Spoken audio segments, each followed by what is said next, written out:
Montgomery College students continues in Frederick County. And I got to play with your wand. It was great. Definitely fun. Oh, keep going.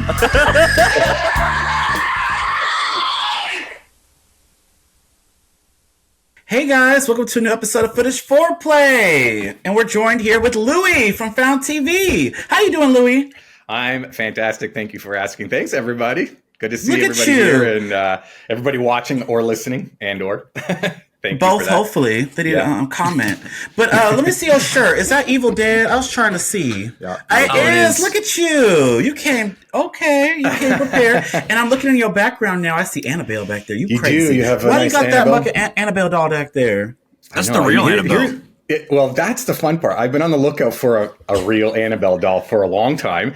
And my God. brother was up a little bit more up north where we are. I'm in Canada. So Canada. not like super up north. I'm in Canada. Yeah, I'm up here. Yeah. And they were kind of like on a little weekend vacation and at an antique store. He found that. And, I've been on the lookout, antique stores and, all these different places. And they never had this look, the OG look. Yeah. I bought a little one that's in this thing.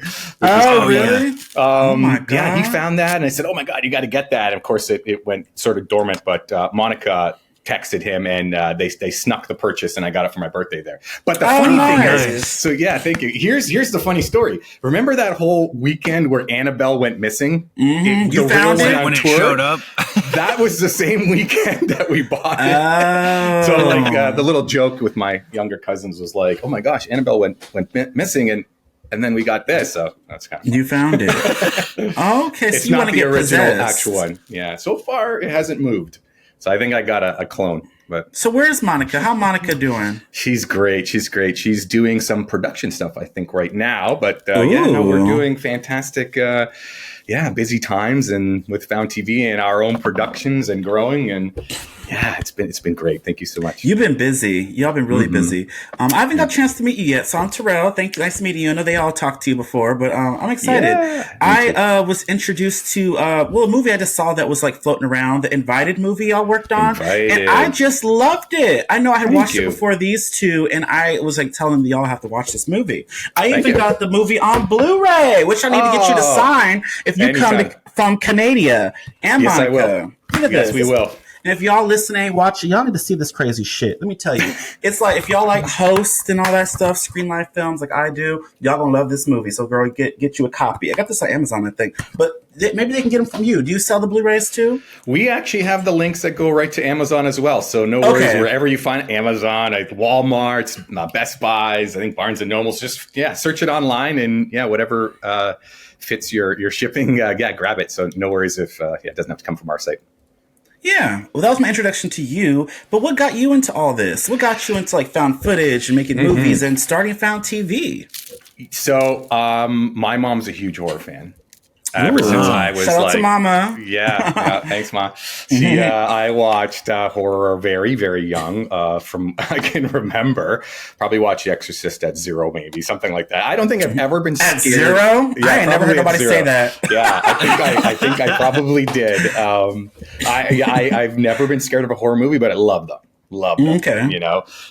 So I've always been a horror fan. Now I've always wanted to be in entertainment. So as I grew up, I was in my teens, and then you start doing extra work, try and get into the business, and you start growing and trying to figure yourself up. Where in this business do you fit? And I'm a business guy as well as entertainment, so I have that creative and entrepreneurship. So I wasn't a great actor, so I said, let's not pursue this. Let's see what we can do business wise.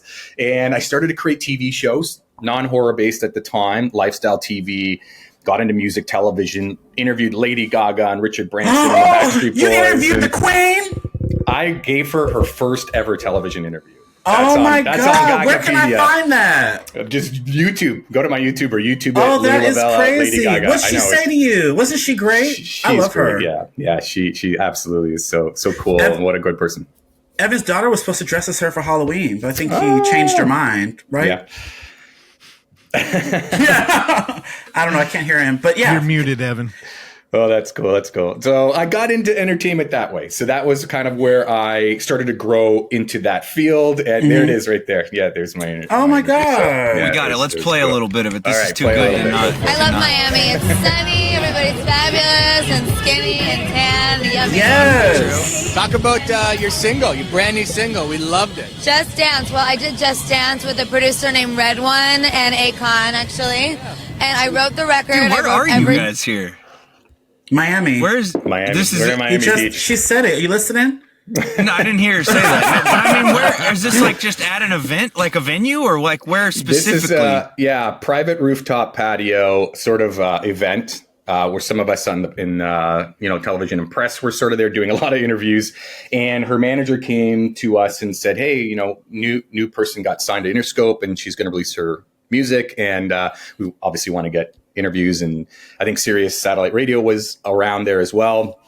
And, we had it was a national TV channel that I was hosting and producing for. And we had tons of interviews down there. This is during Winter Music Conference. So a lot of DJ, David Guetta, like a lot of EDM and dance. Oh, he's great too. Fantastic, right? And so we were obviously at a full schedule, and nobody, let's say, knew who Lady Gaga was at the time, because this is March and her music didn't come out till the summer. And but before we said no, we're like, well, can we listen to the music? And they're like, they'll do a live performance right here.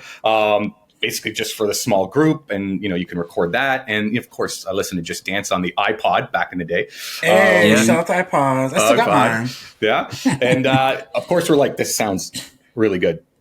We're happy to do the interview, of course. And I was excited that I said yes and not no. It would be a very different story right now. I would have said I almost interviewed Lady Gaga. So instead I got a better story for you. So that's really cool. Yeah, I had my cough button on a second ago. My kid did back out of dressing as Lady Gaga for Halloween. She came home and was like, "Oh, can you just take me to the store and buy us some candy, and we'll stay home and watch a movie?" That's I'm it. like, I guess. I was kind of stoked, but yeah. That's wild that you interviewed Lady Gaga and that it was like before she was who she is. Yeah, that was pretty cool. And so that's my thing, is to try and open door, not that we opened doors for her. She was already going to skyrocket, but to have some sort of vision on what potentially could be a thing. And I think that's where my brain led to Found TV, because as we got back into film and television, COVID, I got into music festivals during my entertainment business growth. I was producing and marketing for big music festivals, concerts, and all that kind of great stuff. And then we leaned back into TV and film as COVID slowed that down. And Monica's like, she's always wrote books and stories. And she's like, I really want to screenwrite. And so we put our entertainment and entrepreneurial heads together, and she obviously wrote Invited, and we're like, hey, cool. Did a couple of shorts. Let's get into film. There it is right there. Let's do it. And we're developing things that are big budget, and it takes forever to get off the ground, as it normally does. And we're like, let's do a lower budget one. Screen Life. That seems good. Right. And so we produced and shot Invited. And I've been a found footage fan since obviously Faces of Death, and I think I saw Faces of Death way too young, but very cool. And then Blair Witch, everyone uses that as a starting of hey, this could be more than just an underground kind of idea, which I love. We were all young when we saw it. So doing Invited, and we're like, there's just a lot of found footage and these different styles now, mockumentary and Screen Life, and it all isn't around this world. And is there a home for it? Because we were looking for a home for Invited. And I have a ton of relationships and connections in the industry already. And I was like, okay, cool. Obviously we love Terra Films, and we work with Terra Films on distributing Invited. But found footage is sprinkled everywhere. Tubi, a little bit of Netflix, Screenbox, Shudder, all of our favorites, YouTube. We're like, but is there one home? And I think it was during Toronto Film, TIFF, a couple years ago. I went to Monica saying, I think there's a little gap in the market. Why don't we start a streaming platform? And she's like, I think maybe you're crazy, but maybe we could do it. We're two that have that combination of entrepreneur, entertainment, and creativity, and just taking leaps. So I was flying to LA. She hit you with a babe. How much have you had to drink? And I don't really drink. Right? So, you don't drink? I sporadically. I grew up in the nightlife world in concerts, so I got all the drinking out. So, okay. I don't you really. had your fun, I bet. He did his drinking with Lady Gaga. I did my drinking. I'm good now. So wrote the business plan on the plane down to LA a couple years ago, and then we looked it over, and then started to plan, and then that's kind of how we decided, we can do this. Let's start doing this. And let's just be a part of. We're not creating a community; it's already here. Let's just be a part of it. And it's been a good 1 year anniversary as of October, depending on when you're watching and listening to this. But it's been a great first year and a bit. Mm-hmm. Yeah, I've been seeing a lot of people post it, reshare it, share it, and people have T-shirts, and it's blowing up. You're getting exclusives, and you're competing with us. I'm playing, but but you so you said you're working on something else. You got something else in production too? Yeah, we have another original that we're just finished pretty much the bulk of shooting. A Possession in Lincoln County. That is a found footage style film that is based. It's more of a religious, paranormal, supernatural, where a lovely individual can't kind of handle his wife having a terminal diagnosis, and thoughts and prayers don't work, medicine doesn't work, and he decides, I need to make a deal with the devil to save her. Oh my God! So it goes down that fun road, which is pretty exciting. It has that exorcism style or possession style feel. With a slant on why it happens, and I think that's kind of cool, right? So let's go back to you being year zero watching Exorcist. It's just popped in your head. It's all in there. It's all in there. And Monica wrote that one, and so we just finished shooting, and so now we're starting the post assembly edits and stuff like that, and then we have one more day of shooting, a couple pieces in between there that go in, but it's been a very smooth, knock on wood so far, ride, and we're excited. The acting and the actors are so good in it.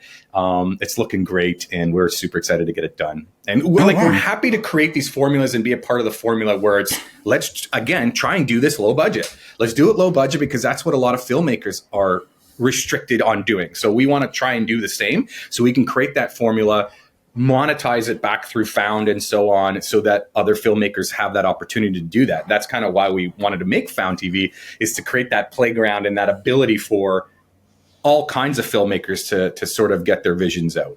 So we're trying to play within the same restrictions, not just say, well, let's make ours a bigger budget movie. Just so I want to see, can we also pull this off and do it well? And so far so good. Yeah. Okay. You mentioned that you're coming back. I just want to ask him real quick about post-production. You said you're coming back for that. With this film, do you think that most of the film was captured in the shoot, or is this going to be like a heavy post-production process for this one? In the shoot. Yeah, definitely in the shoot. Yeah. The only extra day we really have is because there's a USB stick that the character has, and he watches, it's not a screen life film, but he watches some 1980s and 70s and 1920s sort of, just to learn how to conjure the devil. Those clips we want to have shot out another day because we had the actors in for their schedule. It's very much almost all in shoot, very little cleanup. Of course, we'll do in post production, that kind of thing. But there's we got great makeup and all the fun stuff. Hell yeah, it's gonna be good. Hell yeah, it does interest me too. I'm the resident hater of the people getting bodied by a demon movies, and it does interest me way more that there is something to latch onto. That's my main problem with most of these. Is I don't care because I'm not emotionally invested. Whereas this story of the husband and the terminally ill spouse, I don't know, there's stuff to latch onto already, So and I think that's important. With people always ask, what are you looking for on Found TV? And the first thing is always story. So we know in the community, people will love and watch all their favorite things: cryptid, alien, mockumentary, paranormal, and not what they don't like, which is totally fine in the entertainment world. Yeah. But it's always almost what do you love? But make sure there's a good story. So of course, Monica, being the brilliant screenwriter, she knew to create that. You're already thinking, well, there's a good hook to it. And at the beginning, we see them sort of meeting and falling in love, very quick paced. So you fall in love with the characters and now care about her potentially dying and him doing it for a reason. And so you're hooked in. And I think that's a really important thing. A lot more than budgets and things like that is that story. Because, 100%. Our phones are 4K cameras if we really wanted to. It's really about the story and capturing it, right?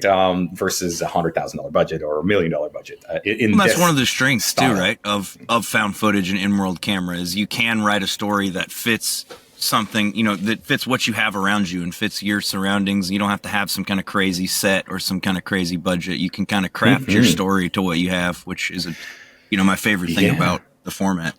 It is. And, you hear that for almost everything film. when you're starting, right? What you know, what locations you have, access to. Like, don't make explosions in airplanes if you don't have access to an airplane. Like, and so that's very normal when you're learning to produce and write and direct and be a filmmaker in the world. And I think it's especially, I guess, advantageous in found footage because that's really what it looks like. So it's a lot better to be able to create in that. I think it's awesome. For sure. Russell, you look like you were biting at the bit there. What, did I cut you off? Nice poster, by the way. My goodness, I got to get a poster like that. Who? Me? The invited one. The invited one. Oh, up here? Dude, you always get people with that shit. I know. Oh, it looks great, though. I actually want to get posters for all the stuff that I've been involved in, whether it's just EPing or like actually hands-on producing. I want my whole wall or something postered up. Well, on the poster, you have a film fest listed, Blood in the Snow. Was that the only film fest you played with Invited? No, Invited. Oh, actually, we got Shock Stock in London, Ontario as well. And Blood in the Snow was the other one that was more of a larger one. That is in Toronto, Ontario. Yeah, it's a great horror festival. It's in November. It's in a couple weeks at time of recording here. So, well, Louie, funny thing is, we run a film fest. I don't remember getting a goddamn submission from you. You know what? Here's the funny thing about that, because we were like, we need to submit to, of course, all the festivals, and we got into distribution with Terror Films right away. Blood in the Snow happened. This is a very not normal thing. Blood in the Snow happened after we released, which never happens because you should be premiering it, as you know, at UFF and Blood in the Snow and Fantasia. You premiere them first. We didn't go the festival route at all. We actually went Terror Films right away because we're like, you know what? We have the relationship with distribution.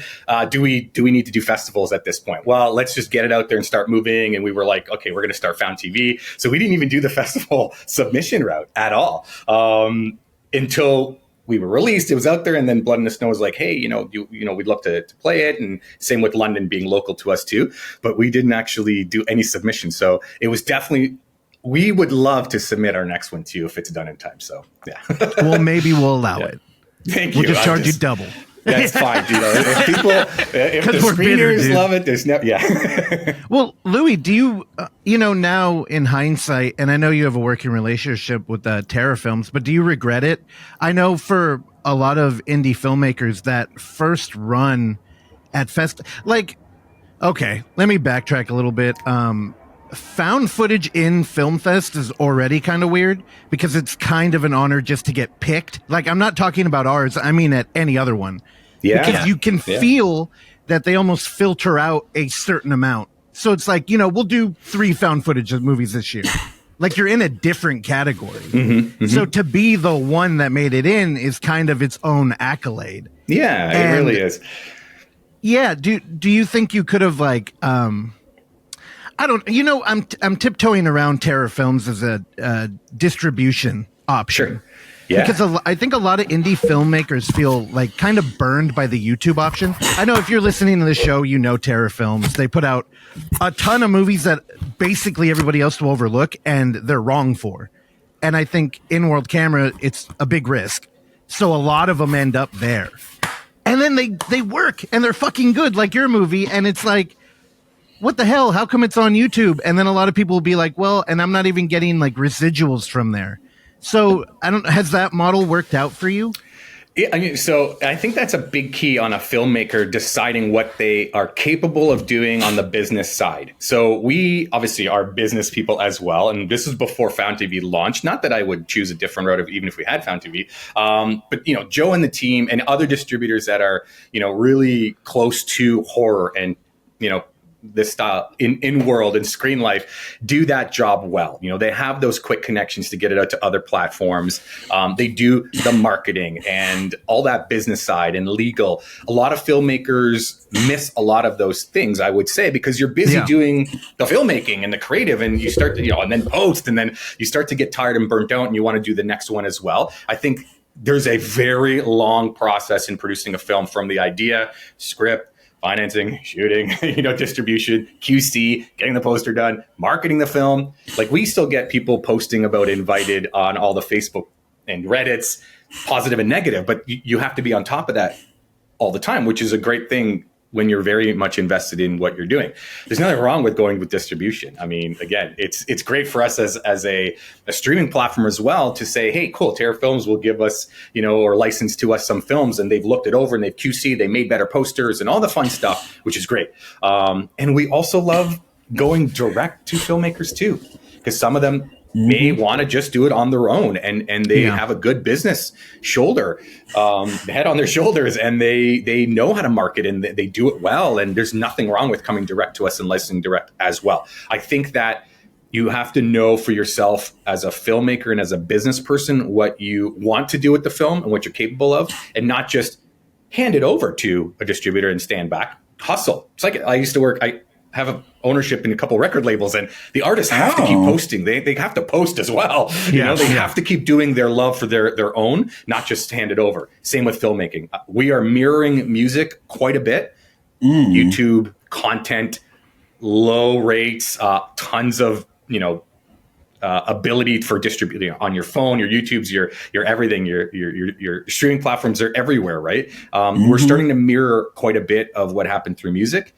And I really do think we're in a good position to kind of get through that, being where we are with lower budgets and being very savvy getting to the customer.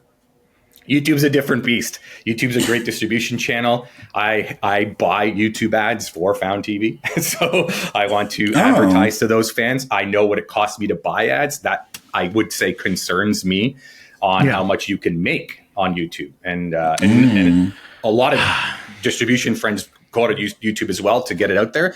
I just have seen lately that lowering of rates on YouTube because I know I'm buying it for cheaper. That's all I have to say about YouTube's a huge growing platform. So you want to be I have very savvy. A million questions for you. The first one is a brief tangent, though. Okay. You mentioned you have a couple of record labels and this market kind of mimicking the music industry. How do you feel about like AI kind of wedging in hard into music? Like, I know a lot of film people get really up in arms about people using a single asset in a movie. Sure. I think we play in a micro budget playground. So I'm kind of like, dude, let people be inventive, especially if they couldn't afford anybody otherwise. Yeah, that's true. Music, we just had a $3 million contract for an AI artist who literally used Suno. Like, they didn't do anything. Yeah.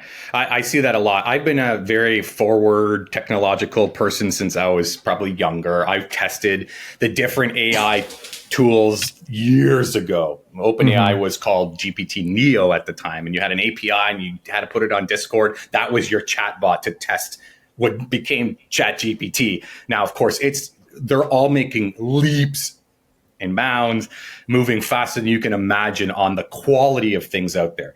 I know that technology is in front of us. I agree with your comment on we're not the studio, we're low budget. If we can't hire someone, can we do things within it? I think that is a smart way of thinking. At the same time, I don't know that the quality of let's click a button and create a scene is there yet, or a smart move.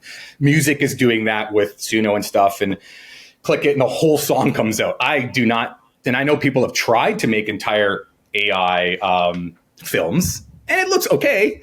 It just, you're kind of not being maybe as creative with all sort of a couple of heads around. But I do think it's not a problem if filmmakers say, look, I have to have, I don't know, a shadow come behind me, or I'm cleaning up audio and I'm using these tools, but I'm the creator. Or I hired a visual effects guy for $500 and they're going to have to put an explosion in there. We're not blowing up a real car, but does it look good enough? Is it not just to click a button and it pops out, you know what I mean? The runway ML style, and it just gives me the scene. Like, I think being smart, because we are also up against the larger studios, is one thing to consider, and not dying away. It's such a hard answer because I am definitely for it in certain tools, and also because we get scripts, concepts, and full out scenes that just is a couple clicks of the button, and the quality's just not there anyway. So it's not like I'm fighting against it. This is a fully AI scene. It just doesn't look as good yet. So I think we're in a weird spot. You really said it, at least how I see it, with the whole, it needs to be an artist using this as a tool in their belt and not as their whole thing. It can't just be, you can't be replacing whole people with it, or you can't be like replacing your lack of talent with it. You know, like, it needs to be a tool in your belt. Like, Premiere or like Photoshop or like anything else, you know? They're all heavily integrating. It gets muddy there too, because everybody on their phone has the ability to remove somebody from a picture. Sure. And it's like, well, are you going to get mad at them? That's like a form of AI. It's a predictive model. Yeah, and that's the thing. I think I've seen many posts that people are sharing, perhaps, that don't realize that was an AI post. Now, my eyes have been on this for many years. I've tested things that, you know, all the tools I've tested when they're in alpha stage and beta stage, because I want to know what's out there and what's coming. Is it useful? Is it scary? So I'm like very much like I'm aware of everything that's going on. Are you scared of AI, Louie? No, not at all. You're not? Not at all. No, not a little bit, un poquito? No, I mean, I've watched iRobot. I know it's good. I'm not scared of horror movies. So, you know, but this, I'm not. I really do think people need to figure out, like you're saying, Evan, what is the tool that makes sense? And here's the weird part. And this is a tough part for me versus you. Like, what is your current skill set that you should be using as a tool, and what do you need to replace because you can't? So for me, I might say, well, I need to use this as a tool here, and I'm not an audio guy, so I need to do that. But someone who's an audio guy is like, what the hell? That's my tool. That's my ability. I might use AI for a poster, but I would do audio myself because I get it. And that's the tough gray area of everybody's going to look at it differently, because you're going to use the tool to augment and enhance some of your shortfalls, but somebody else is like, that's not my shortfall. That's what I do better. And now you're taking that away. I think it's really, I think found footage in this kind of low budget is well positioned to use them as a tool to compete. There's a lot of content out there, but you know, Russell, to your point, one click spit it out is one click spit it out. You know, you're going to have that. Sora 2 is his own social media platform. We all know what it looks like. That is not the same content as let's make a film, potentially get it to theaters and people enjoy it. You want to have a bat fly by and you don't have a real bat you can train, and a visual effects department, and maybe that half a second is done by AI. Maybe that's a good thing to use. Perhaps you really have to look at what your skill set is and your budgets, and is it useful to you or not, I think. Yeah. It's very tough. You also kind of have to consider too, like there's such a stigma around it now. You have to consider, like, is it worth it to use this when there's gonna, you know what I mean? Like, there's just no. I think the stigma is just everybody needs their own platform, and you got to have a hot take. And I'm mostly, when I talk about this, just talking about Late Night with the Devil, where it got like trashed for like inserts, which are essentially assets on a faux TV show, which is fine. I mostly brought it up with you just because of like the market. Like now would be it's always been hard to be a musician. Yeah. I don't know if I would actively get into that field now and hope to make money. I think it would be easier to just churn out 50 different AI songs a day and hope one of them hit. And again, I am mentioning it's Zaina Monet, I think is the name. She got broke the Billboard 100, and the person who made all of that AI character's music got a $3 million deal. Now, apparently, this just happened. Yeah, I don't know too deep into that story, but apparently, the Monet character, the person who created, is an actual songwriter. And like got the lyrics down and used Sona instead of a production studio to create it, and an AI personality. So again, you're eliminating that entire workforce, but apparently that person is an actual songwriter trying to make it, and said, I'm a smart brand person. But there's vocalists that could have sang them songs. I don't like 100%. There's all kinds of I'm slivers not of it. There's a lot of slivers of it. I'm very against it. But huge team of people would have produced that music. Yeah, I love music. I love my vocalists. I love R&B music. It's my favorite. And to hear that there's this random robot singing it, that's crazy. Taken away from artists that probably would have killed it. I think one of the differences too is like in terms of like a musician, that the vocals and those music, like that is the craft. Whereas like a 2-second insert is only a small part of, I don't know. It's just, it feels, it's different. I can't really put it into context. It's a full album, and it broke CD. the Billboard. Yeah. Right, that's what I'm saying. Whereas she generated like the whole thing. Whereas the way most filmmakers use it is it's just a small piece or a few seconds. It's usually not the whole thing, and when it is, it's shit. Like we were just talking. Well, they don't like that either, because what's that movie, The Devil something? They were going off over the little interstitial it's just a weird in that movie. Where AI, And I think you're going to get those different layers of love and hate and I don't care, and it's just content right now for a little while. There's going to be, you used one piece of it and we got to toss it in some people. Other people are going to say, like, give me a break, guys. They still hired people and they didn't have the time, the budget. So that's what they did for this little piece. And then there's going to be people who are like, didn't even notice. And like, it's just, there's so many active layers of what's happening. And it just, for sure. I think the important part is keep an eye on it. Know that this is part of the industry you're in. Is it a threat or not? Obviously, right? How do I use it or not use it and still be pure? Or I think that there's many conversations around it.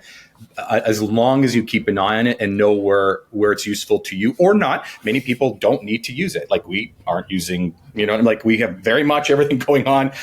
Be careful. We're going to find out if you are. You are, and there might be places. There might be places where I think we should use AI, and it might be an audio cleanup. Oh, there's the train goes by, and our audio guy's working on sound design, but we need AI to clear. Like there might be in Adobe and stuff that we do use it like that, and that's fine. Will we get some people in comments if we happen to go down that road? Not for audio. Maybe they wouldn't even know. I think that's a good point. Can you use it enough where somebody doesn't know? That really is a tool at that point. Maybe, and I think that's one of the things we haven't brought up too is the disclosure aspect of it. Of like, that's when I start to get a little annoyed is when people put something out. I'm going to use the word content, even though I hate it, because it could be any kind of media here. But they put something out that like they're like, this is my art, and it's like they don't say they used AI or anything like that. And it's kind of like, well, it's not really. It's not really your art. Have you seen on YouTube? There's a bunch of videos coming out from conventions where in the artist galleries, people will show up and all of it is AI generated. Dude, I'm telling you, if you like YouTube rabbit holes, go down that because people get so, I would too. If you bought a fucking 17 by, oh God, what is it, Terrell? 17 by 8? No. What's the measurements on that poster? Which one? 12 by 18? 12 by 18. If you bought a 12 by 18 and then you're like stoked and you're going to go home and frame it, you realize the lady has 6 fingers and the lacing doesn't make any sense. People get near violent. And and just the fact that the booth cost the same for that vendor as it did for the guy next to him who put his blood, sweat, and tears into the shit. And it's like, it's the conventions throw them out. They ban them. There's a whole blacklist thing going on. Yeah. But sorry, Louie, that tangent, I just had to bring it up. Yeah. Not to get any kind of like moral gravity or like compass on how we all feel about AI, but more just because you have a indie platform, a distro platform. And do you worry at all that market might go away? Or like, because a lot of people talk about films not being viable in the future because you could just click and be like, I got the new Marvel movie with The Rock. So we see that with Sora. You click and it comes up with an 8-second piece of content, right? I don't think that we're going to be anywhere close to that in a full feature film, maybe even in a short. I don't think it hurts the market. I think that, what I think will hurt the market? If you as a creator were afraid to enhance your film in a good way and that hurt your film.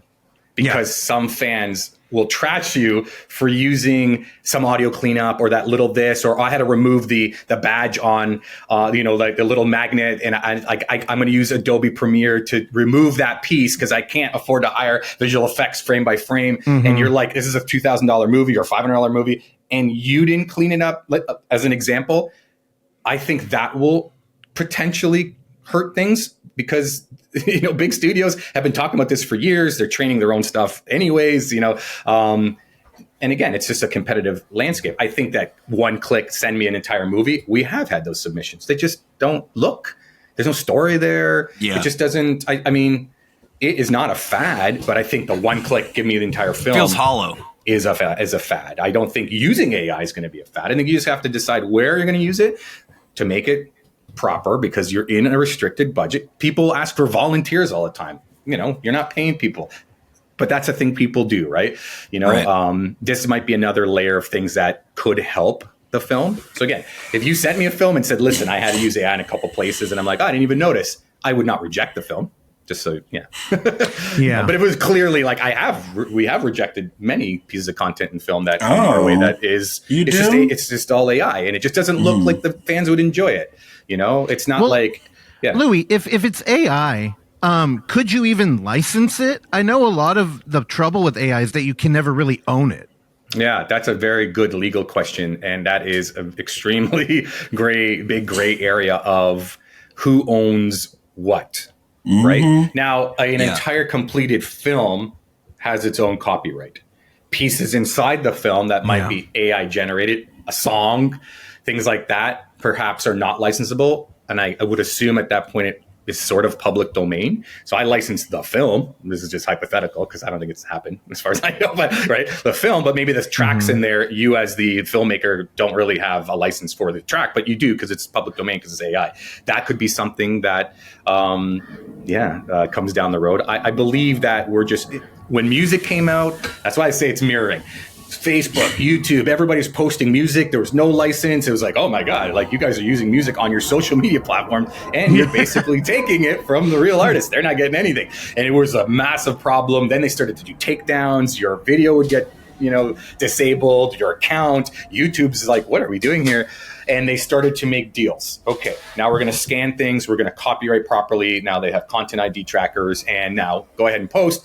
You post an Instagram, you find a song, they get paid. So there was a transition period of X amount of years where they're like, this is like crazy wild, wild west. What is happening here? Technology is like people are posting music and you get to use it on social media. We're going to go through that right now with AI and start to figure out what the best ways to, pay the people that they trained on. There was a case that just happened where it was like $1.5 billion for books. I think Anthropic, they have to pay because they trained and, fair usage, sure, good of society, great, but you still have to pay, and they're paying.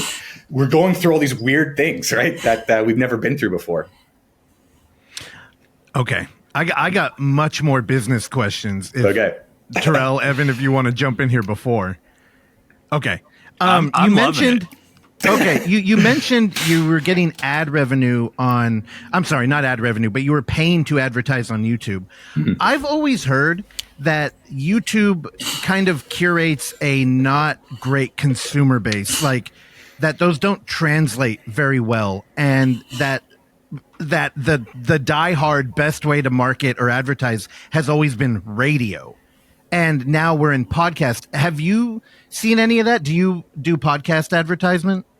We haven't done podcast advertisements, but I, throughout my entire business career from television to concerts and, and up to now, I've been very heavy on the marketing side, spent tens and tens of millions of dollars in ads throughout.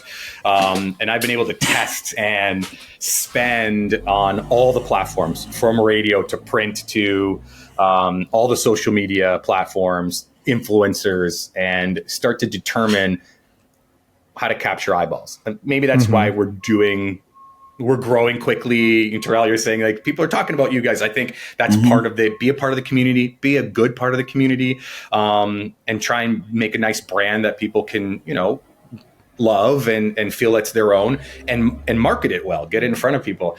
So I've been through a lot of that. YouTube is a good, I think they're all very specific. And what I mean by that is we'll listen to radio and it's not active. We'll look at a billboard. You can't click on it. You see a banner, probably won't click on it right now, but you see it. YouTube, you might watch. Facebook, you scroll by, so it's not something you search for. Google search, I actively want an answer. That's an ad. Instagram, I didn't look for it, but you popped up because it's in my interest. They're all very different uses. And I think as a marketing person, no matter what you're selling, whether it's a film or music or a product or anything, you want to make different layers of marketing depending on what your end goal is. So I will do heavy banner ads to remind you Found TV is awesome and we have all these films, not because you're going to click on it. It won't convert, but I will follow you around every site I can because you've already clicked on an Instagram ad and went to our website and go, oh, this sounds cool. And then maybe you didn't convert there, but my banners will follow you everywhere. And then YouTube will pop up with something a little bit longer than a quick, 10-second Instagram. And eventually, someone will say, this sounds really cool. I want to register, watch, whatever the case is. I think you need to, not you specifically, but a person needs to look at their entire, goal and what belongs where. I think that repetition that makes sense. And that does totally work. Cause I've got this Mando full body deodorant here and I bought it. after I heard Big J and Lewis say, "Oh, my balls have never smelled fresher," like the 11th time, you know, I was like, "Oh, maybe I should try this." But it's just because I heard it so many times. I know, Terrell. That's the thing. I have a theory that commercials are the enemy, right? And now that we're in cable 2.0, and even if you're paying for Hulu, as long as it's around, or Amazon or anything, you're getting commercials again. Yeah. So that's kind of wormed its way back in. But I think the new generation is so adversarial with them that, back before I had YouTube Premium, which now I can't live without, I would constantly have people over giving me shit like, dude, you have ads. What the fuck is this? And in my experience, I don't know if I've ever clicked one, but I know many people like Evan who are kind of like active creators who have a podcast running in their ear, and maybe they're working a lathe. I don't know. They're doing something where they can't actively skip it. Yep. So then you just get hit with that. It's almost like they're brainwashing you. And then next thing you know, you have a bunch of Blue Chew and no girlfriend. Hey, I got Blue Chew over. It's off camera, but I have it too. And no girlfriend. So, yeah. She's below the house. We know. Yeah. But it's an interesting combo on how do you get eyeballs. And, and as a streaming platform, we are looking at how do we get eyeballs to the streaming platform and then to individual films, where a filmmaker and distributor is looking at each film. How do I get eyeballs to the film, depending on where the platform is, right? So there's different layers of what you look at. And, when we launched, one of the first things we did was, what's the market going to want? Do they want the traditional X amount of dollars a month? Or Tubi was absolutely on fire at the time, and that's ads with free. And so we're like, we got to offer both, because we may not have an opportunity to just grow as quick as we did if it was just paid. Because some people are getting used to the ads, and they're back to the old days of, I'll just watch ads, right? And the filmmakers have to make money somehow. You have to make sure that the dollars can flow back to the filmmakers, or you're just going to stop making films, right? And again, we'll go the way of music if that's the case, where it's just everywhere and it's so inexpensive. And in music, you can do live shows and you can do concerts and start to create a brand. In film, what are your options? Get to theatrical. That's also an expensive endeavor, right? You have to market every theater and every market. It's not like a tour in music where you can do one market at a time. There's so many pieces there. So that's where we appreciate having ads, and the ability to remove those. And, it trickles in enough to make sure the filmmakers can do it again and again, right? Because we want the filmmakers to be happy enough to make more films. It's not like these are $1 million, $10 million films, right? So that's why we put merch out. Maybe the merch helps. Blu-rays, thank you, Terrell. The Blu-rays, these little pieces help. They really do. These little pieces. It's like the streaming platform is like the middle of the wheel, and these little things that people we do want to get into theaters soon. Where we've talked about this a long time ago, Russell. I remember we talked with you guys. To become, do found footage in theaters more often, monthly. And we'll have that sort of marketing push to be able to say, hey guys, here's the next film next Wednesday. And hopefully that adds more dollars to the system for the filmmaker. So we're trying to build up so people have different avenues to play. If you don't want to spend, it's totally cool. There's a free version. If you want to buy DVD, Blu-ray, that's awesome. Want to put a t-shirt on? There's just different ways to support. And we try and offer a few ways so people aren't forced to just do one or nothing. And I hope I always, an AMA, I want to do whatever it will be called. You ask me. I'd love to do a Reddit and Facebook, not AMA where you're asking me. I want to know what the fans want. What does the community actually want? How can we continue to do They don't better? even know what they want. They complain about everything. Girl. Maybe that's okay. Maybe they'll get the complaint nuggets and say, that is viable. We need to make change or grow this way too. I'm always want to know what people are thinking and what they actually want, and how can I help? And sometimes, it's like a note for a script, grain of salt. But if multiple people say the same thing, can we go in that route? Can we do those things? I'm always interested to know what everybody's thinking. So it could be a good part of the community. I might get thrashed, but I think it's okay. I think everybody's been quite. Have you got trashed? No, everybody's very lovely. Oh, good. This is a very good community. I hope so. I will say. I'm just wondering. Thank you. Well, you are kind of the cure for Reddit. I was shocked when we were on Reddit. I'm like... Yeah, and we've talked about it before where we got like UF started because there was no real discussion platform for found footage. And in the Bay Area, it's a very learned film culture out here. So we really wanted to try and come in with a highbrow assessment of this new form of film and kind of like a new approach.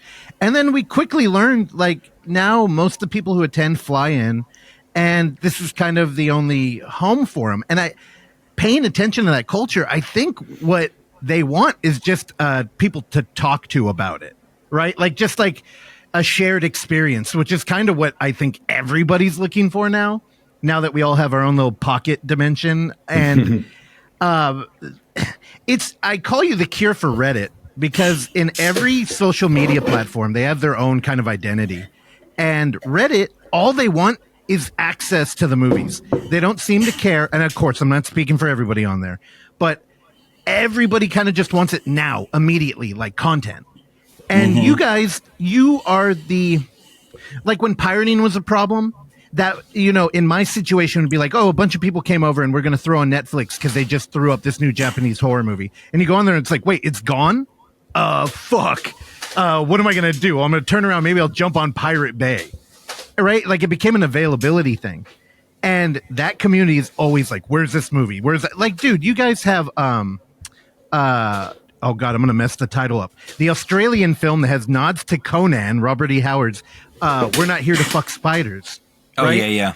Yeah, it is. We saw that movie. Yeah, we showed that. We showed one it of our at virtuals. Virtual. Yeah. It was great. And, that was a retrofit for us, but it was unavailable. So it's like, yeah, dude, let's show. It's great. And now it's on your platform, and it's just right there. So of course they're going to hold you up. Like you're kind of doing God's work for them. Oh no, it's fun to curate. You continue. But it's very fun to curate. I feel like it's Christmas for me when I get Christmas. Yeah, like when I get something that I do love Christmas. So a little tidbit. Oh, I'm a really? big horror fan. Monica's big Halloween. I love Halloween, but like Halloween's the best. Yeah, I love it. But Christmas for me is awesome. So there's a horror. Lord. Christmas is tight. Yeah, Christmas is exhausting. I work retail, so if you get it. But curating like the films, and I think like you really just spoke to the one of the cores of our business plan.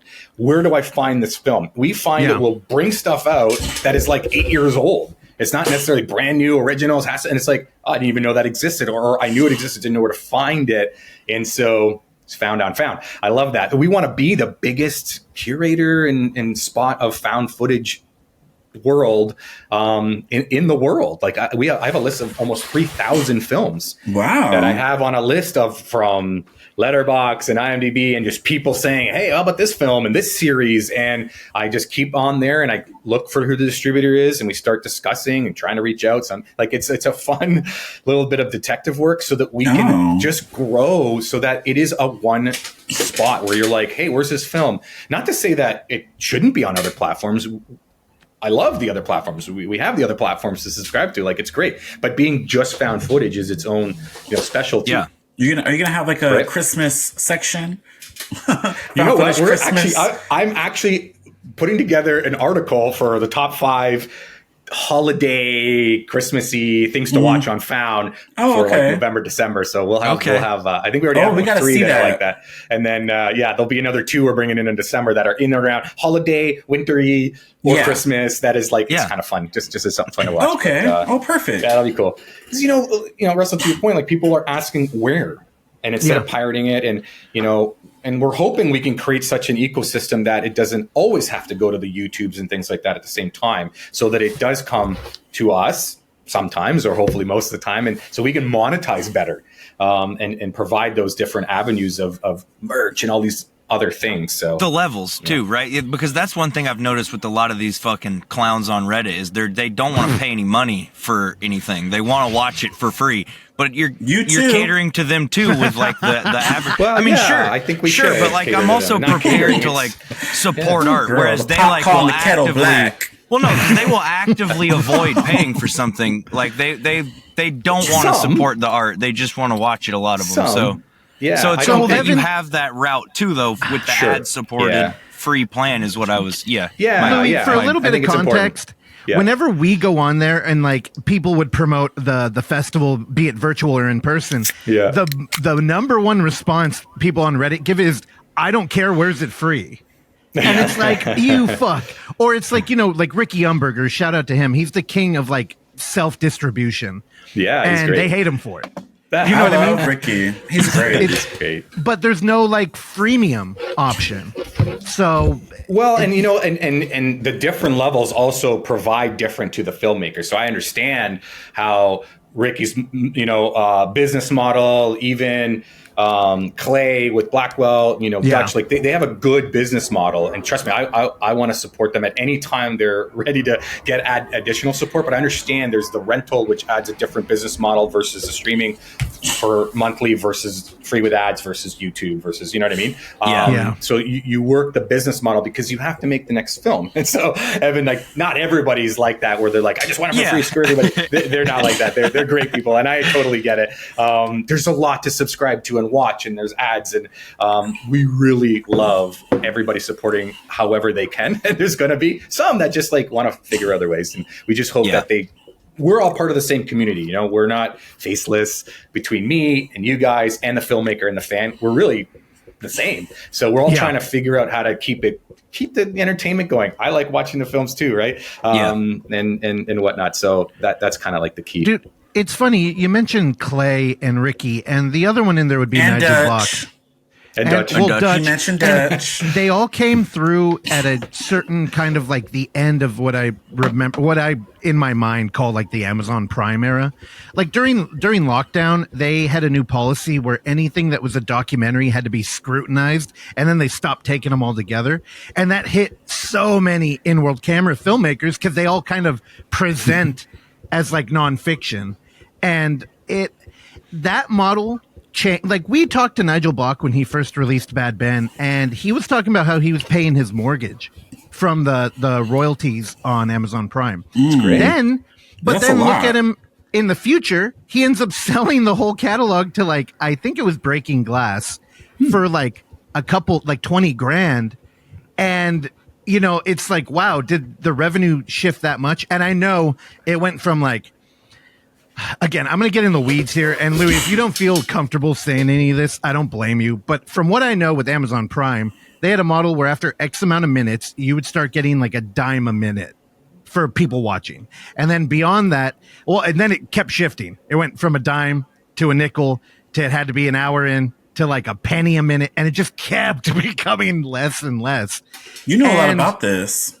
Well, I've always been curious. Like, what do you down do to with the pennies? Well, they're getting rid of pennies now, but yeah, so what are they going to pay them? we don't have pennies up here anymore. Oh damn! Yeah, there's a trailblazer, but that's like it. So in that model, like it shifted so much that Nigel thought it would make sense to just sell his catalog to like a more traditional distribution and have a Blu-ray come out and do all that. But then he did an Indiegogo and bought it back. So I think, we have a lot of filmmakers that listen to this show, and we always push them your way just because, like, one, everybody can see Louie now. You guys are just fun to interact with, and I believe you when you want to help the culture. Yeah. But, like, is it viable for people, like, to jump on Found TV? Like, is that the path, or should they do Film Fest and then Distro and then come to you in, like, the third act?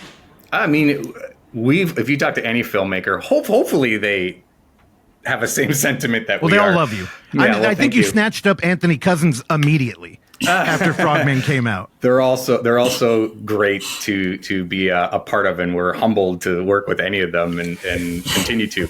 I think that, again, I'm taking experience from my experience in the entertainment world.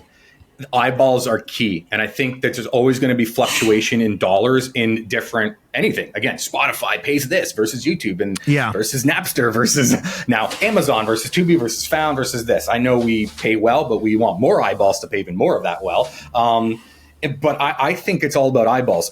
A lot of people, we've been around circles with streamers, things like that, not Found TV related, and know that they put their stuff on YouTube, they do very well, and it's this much of their revenue because they make sponsorship deals.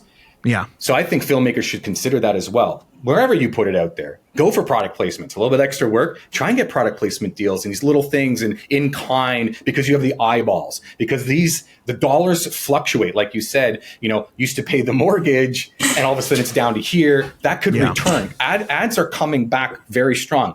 Shutter's going to be doing them. We know Netflix has started it. Disney Plus. There's all these tiers now. Like back in the day, the more you watch, the more ads go up. So that dollar will probably grow again, right? Versus just $5 or $7 a month, which is solid. You watch a million or 1 minute, it's still $5. Ads will start to increase and it'll fluctuate. So it's more important than ever to make good content and get eyeballs to it. But I think that that's going to start to ebb and flow nicely.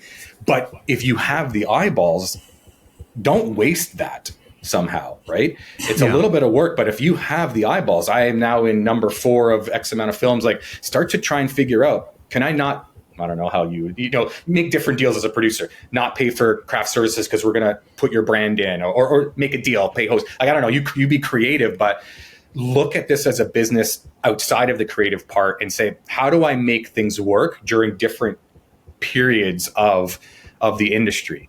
And so I get, I'm always up at night trying to figure out how to bring more into Found for the fans and the filmmakers. That's my non-sleep at night idea, right? Because I care, right? And Monica as well. But I think it's very much looking at your film outside of creative. What's the business piece? Sure, Amazon has rentals and penny per hour.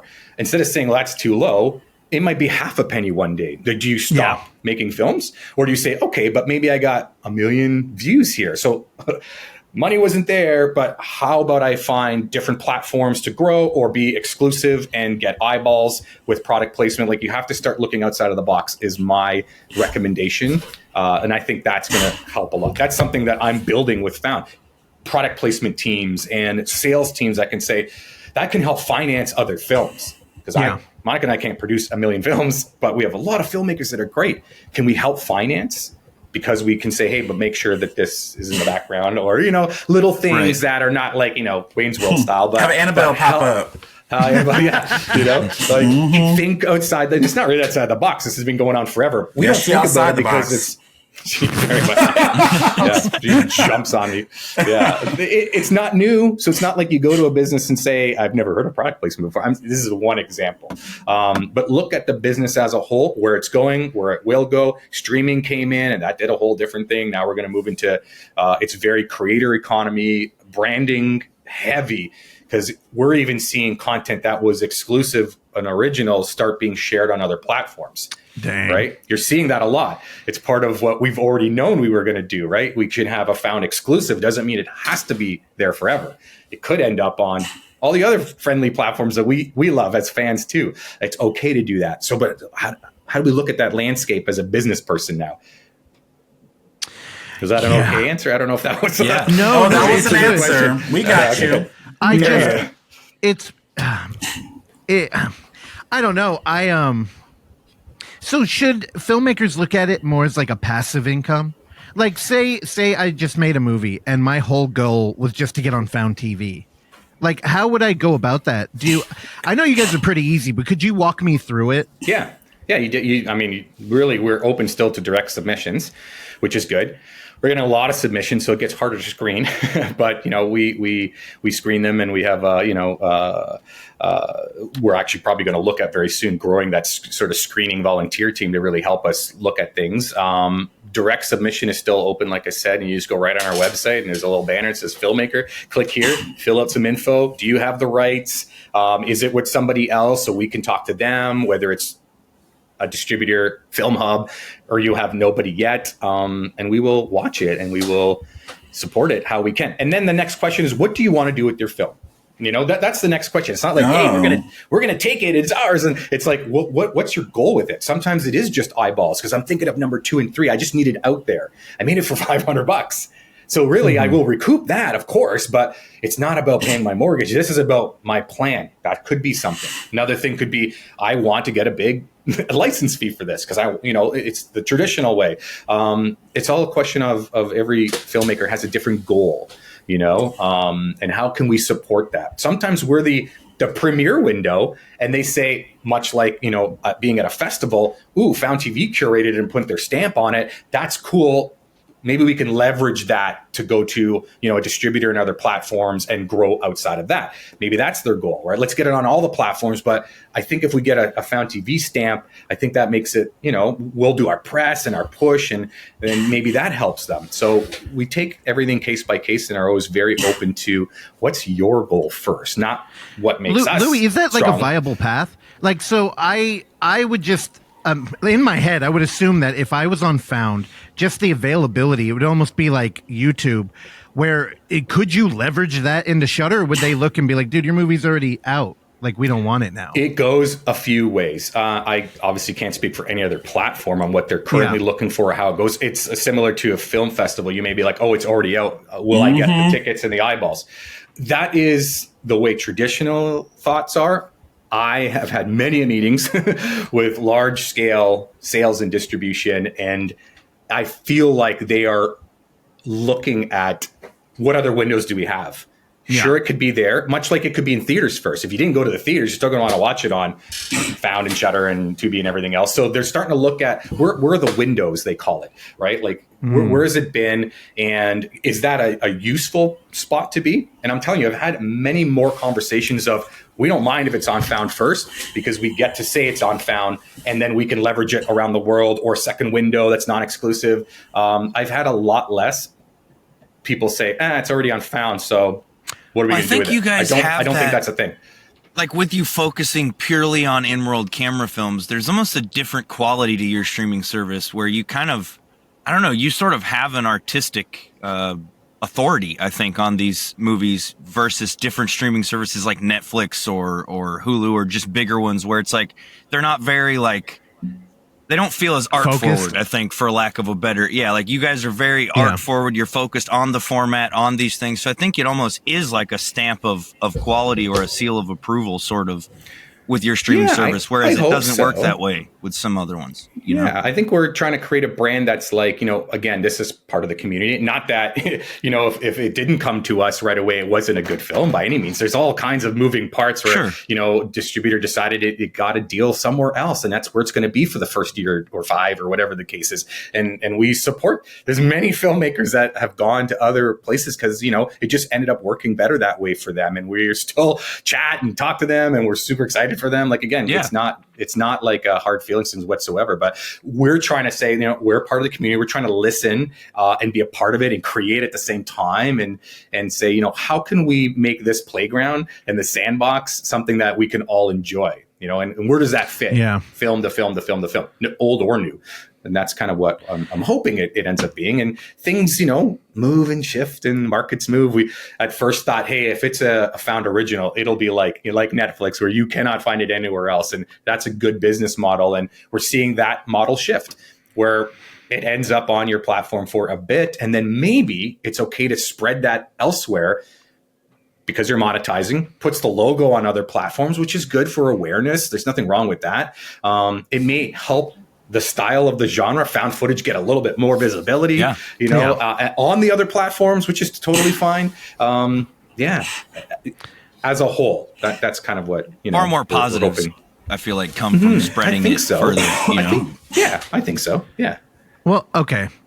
One more about Found TV. Now, when we first talked, I got so excited. I'm like, there's so many movies. And then y'all heard he's already got a list of thousands of films, which it's still kind of shocking how many in-world camera movies there are.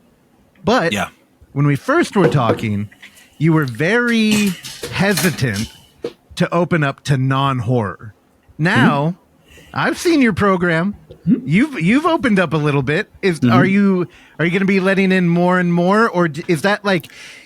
I always assume that Found TV, horror movies market the best. Period. Everybody knows that, and I thought maybe that was a marketing choice. But, like, you seem to be flirting with it a little bit.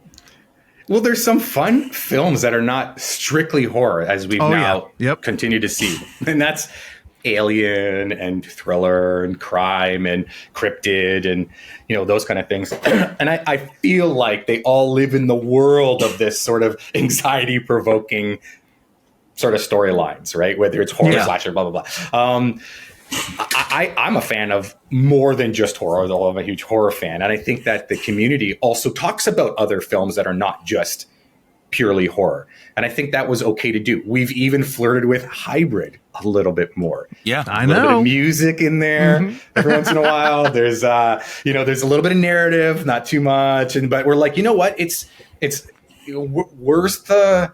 If somebody says, I want to play vinyl and not MP3s on as a DJ, that's okay, right? I think that the community and the fans decide what they like, and not to be a little too wide. Would we do like pure ghost hunting shows? That's in-world camera, but that's sort of ghost hunting. It's on YouTube and stuff like that.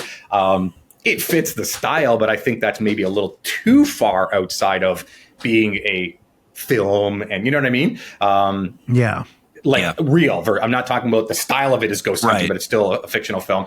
I think that might be stepping too. Hey, but never say never. It could be like, can we make sure ghost hunting things are also on found because it's the visual, and maybe that's something the community likes, right? So you never say never. But I have no problems expanding out a little bit, pushing boundaries. I think pushing boundaries is important. So you're not always staying status quo and old school, and then listening again. Listening to what the community says and likes and wants more of, that kind of idea. Different languages. Always on the hunt for great Japanese horror and other language films because they have great ideas and concepts and different angles of storyline. That's always fun to try and curate. It's funny you brought up like a TV platform first, because that is kind of an issue. Like, our film fest is named the Unnamed Footage Festival, and that's kind of a nod to like found footage horror. Like you find a tape or something, right? And you don't know what it is. But I always think our French like counterpart, because there is one other film fest, En Voumont, it's lying to you. Right? Like I butchered that paraphrasing, but they're lying to you, I think. And I always thought they kind of nailed it, because at the end of the day, if you're showing Taps, which is like the first ghost hunter show where they're plumbers by day and hobbyists by night, that's not in-world. Those dudes, there's nothing fake about that show, almost painfully so. But if you're going to make an argument for paranormal adventure? What the Ghost Adventures? Ghost Adventures, Those motherfuckers lie every episode. So I'm like, that would almost fit in more. But question, is it the style or is it the story and non-real versus real that a fan is okay with?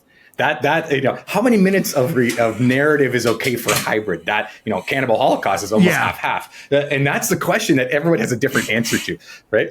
Well, what is your answer? What's the found TV answer? I have to watch it and give a gut feeling on this looks fine and it fits well. Right? It's okay. It fits. It's the story's fine and it's enjoyable. Sometimes I see stuff with music in it and I'm like, well, that's not pure, but I'm not a purist, let's say. So I'm like, but it fits the movie. And if somebody just says, you know what, I don't like it with music because it doesn't fit, that's totally cool. But someone else is like, it's a horror movie to me. And I don't care. I like the style though. Person has a camera running around and the music is there and they're like, I don't care. It's a movie. That fan also exists. So I'm okay with that. And the so movies hit differently. Like, for example, the stuff we've gotten submitted at the fest, there's been movies that had less in-world camera in them that feel like they do more for the format than some that are hybrid and have a little more just in how it's used, and how it's built into the story and how it's structured. So it does kind of make sense that it just, you have to watch the thing and see what are they doing with it. Just see what you like. Yeah, our rule has always been, does it elevate or does it alter the narration of the film? I like how you guys just kind of intuit it, because I think honestly that's all you really can do. You watch it and it's like, is it important? Does this come across? The easiest one, and the one that kind of opened our hybrid package, because we used to be so brutal, Louie. There are movies where it's like, oh, they're playing music, and toss it. Yeah, no. 3 years later, we programmed, there's a particular film I'm thinking about. We're like, what the fuck were we doing? Why are we we're doing some Dogma 95 shit? Yeah. But you look at Behind the Mask, and that movie is half faux doc, half slasher. I'm sure you've seen that one, right?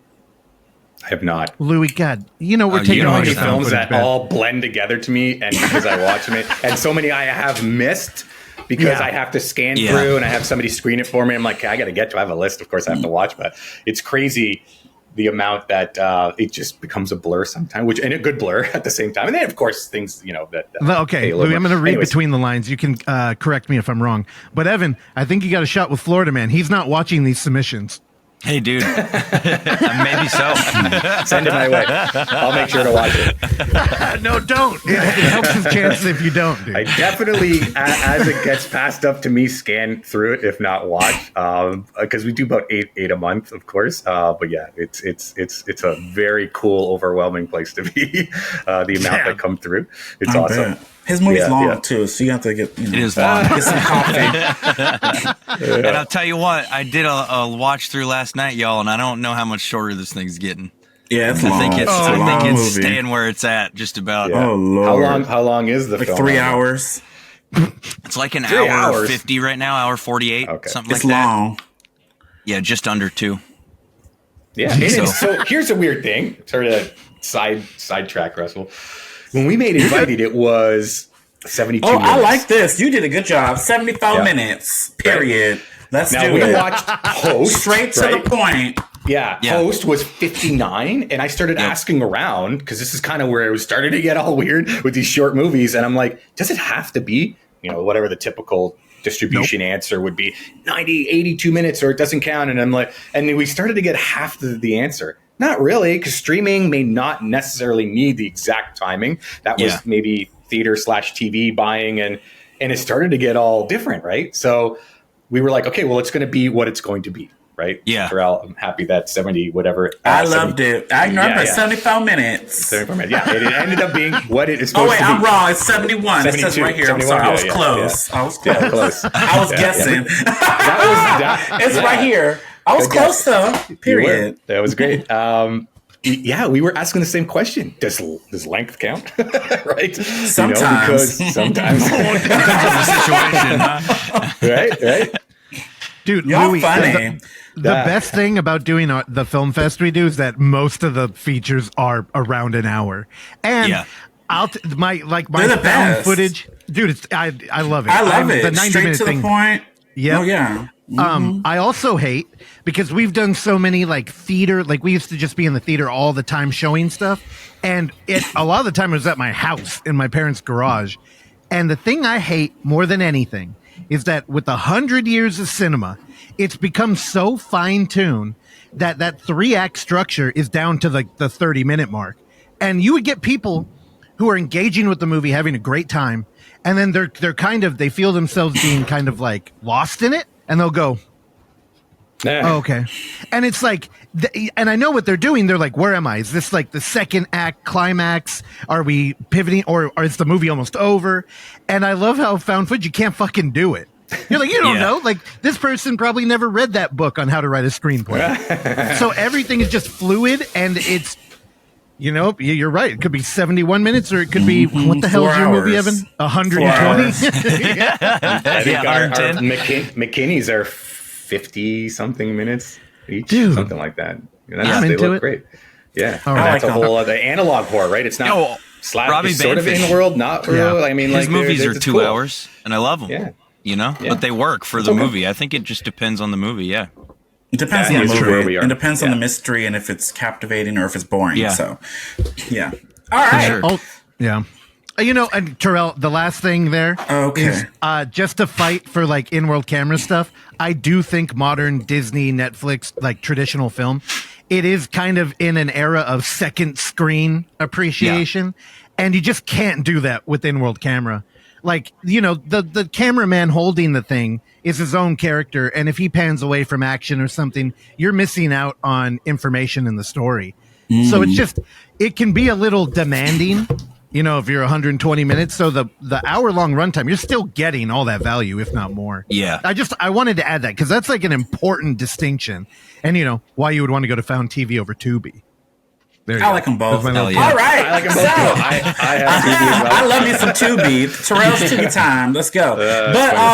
I'm so glad you came to join us, Louis. I saw all your posts. I never got to meet you, so I'm excited to get to meet you. Very, get your head. very nice to meet you. And yeah, I'm excited for your new movie. So plug that new movie again for us, and any socials, so people can go keep up with you and your new upcoming events. Thanks everybody. Great, of course. Nice to meet you, Terrell. Yeah, the new movie, A Possession in Lincoln County. It will, we're in post production very early, so it's going to take a little while. I'm sure we have some festival submissions to do, and so it'll come out in 2026 at some point. We also have quite a few people that supported us on Indiegogo that have pre-ordered a DVD or Blu-ray. So we have 2 endings, a couple of extra scenes. Yes, we do. It goes one way or the other. And the Blu-ray DVD holders, of course, after we either go through film festivals or how the distribution will end up with Found, the DVD Blu-ray holders will get that alternate version that we will never stream. I gotta get me one. Yeah. We're going to only do 500, and we have a chunk more. So that'll come up. You'll have the ability to do that. We'll make sure, which will be fun. I'd like to put both versions on the Blu-ray DVD, but we'll see how that pans out for space. And then the other version will be on Found TV, and we'll see if it only lands there. But 2026 is the goal for that, and that's A Possession in Lincoln County, one of our current originals that we're working on. And thanks to everybody. Please check out foundtv.com. If you want to follow on socials, they're all at Watch Found TV.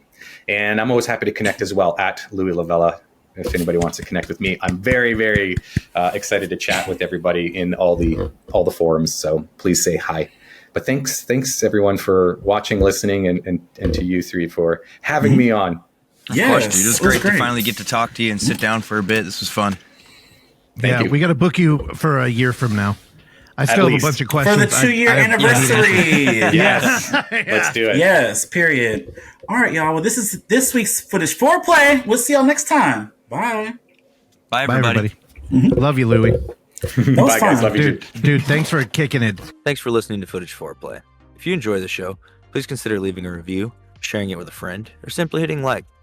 These small gestures are a great free way to support this mayhem, and if you find some footage we should be fondling, email us at footageforeplay@gmail.com. Check back every Tuesday and Thursday for new episodes, and remember, don't skip the foreplay.